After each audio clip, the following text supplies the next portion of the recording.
You don't have to be a Bible thumper to know about the 12 apostles from the Bible. Called by Jesus to follow him, the 12 apostles were, well, fittingly enough, a dozen guys who wandered around with Jesus and asked lots of questions in such a way so that he could answer them with meandering stories that we call parables. But how much do we really know about them? Here's the untold truth of the 12 apostles.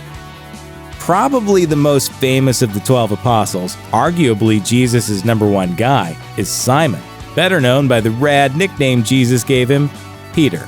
It's not like Jesus didn't know how nicknames worked. When translated into English as Peter, Kepha, or Petros means rock, which is like saying, "You are my number one guy."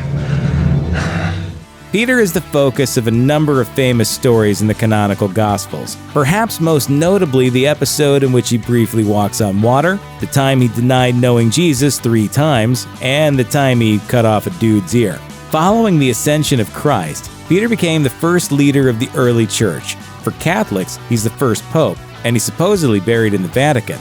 According to some texts, he also later battled the wizard Simon Magus before eventually being crucified upside down. Get used to it. There aren't a lot of happy endings here. Far less is known about Peter's brother Andrew, the first disciple of Jesus. Actually, that's about all we know from the Bible. The only other thing he's called for is finding the kid with the loaves and fishes that Jesus uses to feed the 5,000.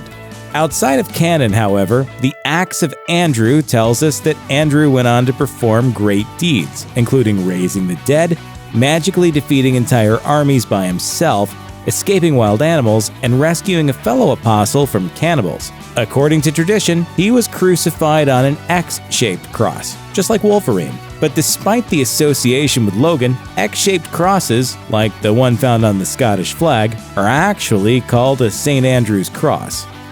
Peter and Andrew were not the only brothers in Jesus' squad.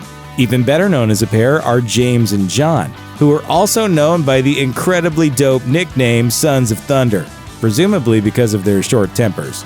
Along with John and Peter, James seems to be one of Jesus' main dudes. Those three were, for example, the only ones present when Jesus transformed into rays of light and appeared to the three conversing with Moses and Elijah. The event made it into 3 of the 4 Gospels and is alluded to in the book of John. The Acts of the Apostles records that King Herod Agrippa had James killed in 44 AD, making him the first of the 12 apostles to be martyred, but definitely not the last. But according to the Church of Jesus Christ of Latter-day Saints, James was resurrected, and along with Peter and John, delivered the idea of Mormonism to founder John Smith. There are some New Testament names that are so common it makes it difficult sometimes to tell who's who. Luckily, according to church tradition, almost all the Johns are actually the same guy. John the Evangelist, John the Presbyter, John of Patmos, and the mysterious figure from the Gospel of John known as the disciple Jesus loved. All one guy. According to tradition, John was the youngest of the 12 apostles. You may have heard his brother known as James the Greater, because greater in this case meant older.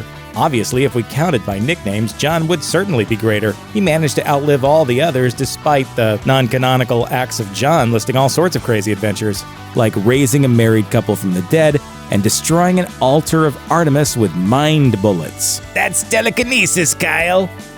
John. Sure makes you wonder, boy.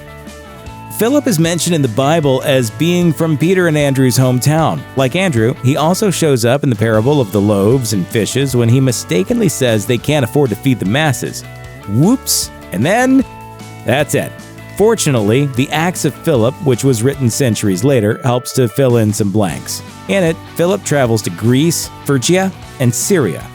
While on these travels, he manages to convert a talking goat and a talking leopard to Christianity before killing a dragon before being, wait for it, crucified.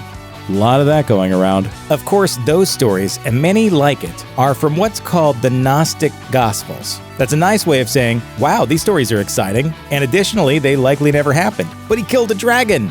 Think of the Gnostic Gospels a bit like the story that guy told in City Slickers. Do you know how in an emergency you could get like superhuman strength? I reach down and I lift this crane, and Ernesto's able to slide her out from under.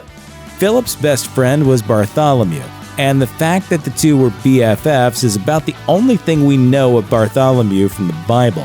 Fortunately, a bonkers post-canonical text called The Questions of Bartholomew fills in some gaps.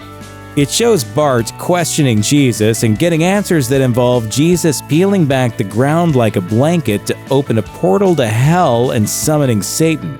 Plus, it's got the secret of God and Mary's first date. If that sounds pretty Gnostic to you, that's because, well, it is. There are many different accounts of his death, but the best known has him being flayed alive by the king of Armenia. So he is typically depicted in art holding his own empty skin. What the hell is wrong with artists? Because Thomas said he would refuse to believe that Jesus had been resurrected until he saw him and touched his nail holes, to this day we use the phrase doubting Thomas. Thomas is also called by the Greek name Didymus. Both names mean twin. But whose twin was he? Well, get ready to have your mind blown, because according to some non-canonical text, Thomas is actually Jesus' twin brother. Yes, that Jesus. That might explain the notoriously off-brand Infancy Gospel of Thomas, which relates the adventures of Jesus when he was a boy. Later in life, these very same texts mention that Thomas traveled all the way to India, where he battled demons and dragons before, you guessed it, being martyred. The Apostle Matthew is probably more notable for his role as an evangelist more than as one of the 12 apostles. The first book of the New Testament is named after him, and tradition attributes that gospel to him. Within the Gospels themselves, however, he doesn't do much. The Gospel of Matthew says he was a tax collector who quit his job in the middle of a shift when Jesus asked him to hang out. Unfortunately, Matthew doesn't really have any cool post-canon adventures, though he supposedly wrote several texts that we considered, you guessed it, Gnostic. Matthew is also believed to have been martyred, but there is no consensus on how or where. We're guessing crucified, maybe? There are two apostles named James, and this one may or may not also be the hugely important figure in the early church known as James the Just, aka James the brother of Jesus, whose remains some believe were found in 2002. It reads, James, son of Joseph, brother of Jesus. If they are the same person, then James was the first head of the church in Jerusalem and is the credited author of works as far-ranging as the canonical Epistle of James and the amazing Infancy Gospel of James, which tells the story of Mary's childhood up to the birth of Jesus, at which a midwife's hand gets burned off testing to see if Mary is still a virgin. James was also martyred. He was thrown from the top of the temple, stoned, and beaten to death for refusing to renounce Jesus. The Apostle Jude gets a variety of names throughout the Gospels, including Thaddeus, so his identity is a bit obscured. Some believe he was another brother of Jesus, in which case he was also the author of the canonical Epistle of Jude. He's also often confused with Judas Iscariot, which has led to St. Jude's infamous role as the patron of lost causes. The idea is that Christians would be unlikely to pray to St. Jude for fear of accidentally praying to Judas Iscariot, so they would have to be really desperate to call on Judas. It's St. Jude, patron saint of lost causes. Jude is also a patron saint of Armenia, though the apocryphal Acts of Simon and Jude instead says Jude went to Persia, where he was murdered with an axe. The Apostle Simon literally only appears in the Bible in the various lists of the 12 apostles, so all we know about him is his name. The problem is, even his name gets messed up in translation. To distinguish him from Simon Peter, this Simon is known as Simon the Canaanite, Simon the Canaanian, or Simon the Zealot, which is what he's called in Jesus Christ Superstar. You know, the rock opera. None of those names are accurate, though, leaving us with zilch to go on. Supposedly, he traveled to Persia with Jude, though, and got sawed in half, so at least we know he met a grisly end like almost all the others. Judas Iscariot is so infamous for literally selling out Jesus to the Romans for 30 pieces of silver that the word Judas describes betrayal itself. One who sits amongst us has already betrayed me this night. Who? Who can it be?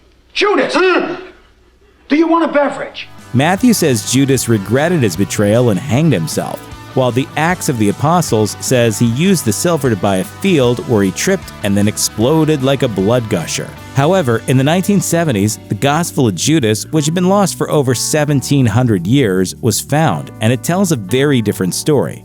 According to the Gospel of Judas, Jesus knew he had to die in order to save mankind. So he asked Judas, his best friend, to betray him in order to fulfill his destiny.